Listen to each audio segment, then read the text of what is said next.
Defying a ban, opposition supporters took to the streets again today, convinced their leader Mir Hossein Mousavi was robbed of victory. This rally was planned, then called off for fear the authorities might use live ammunition to disperse them. The supreme leader of Iran, Ayatollah Ali Khamenei, had warned Mr Mousavi to use only legal channels to challenge the results. But his supporters are not ready to stop the protests yet. They want a rerun. At a secretly filmed sit-in at Tehran University, they say they'll continue until the results declaring Mahmoud Ahmadinejad the winner are annulled. State-run television reported that the supreme leader had met Mr Mousavi on Sunday and told him to pursue his complaints calmly following formal procedures. Iran's Council of Guardians has now said it will rule on the allegations of fraud within 10 days. We'll release the results of the presidential election in details.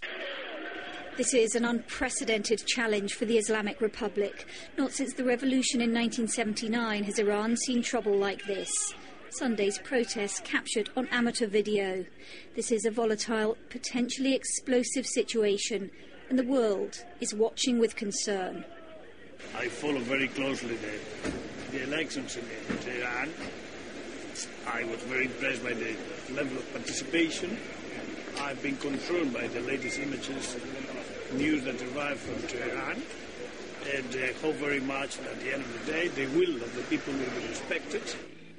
No one's exactly sure what's happening behind the scenes in Iran as an extraordinary confrontation between reformists and hardliners plays itself out.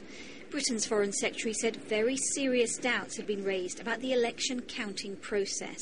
The most striking thing, though, is that the events of recent days, the blocking of SMS messages, the closing down of television stations, the cancellation of rallies, are in stark contrast to the openness, relatively speaking, of the election campaign itself.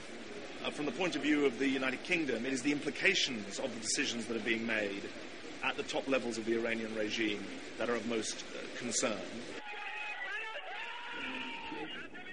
As this showdown continues, the EU has demanded clarification from Iran of President Ahmadinejad's supposed victory. The question now is whether the protesters can keep up their momentum and how the regime will respond.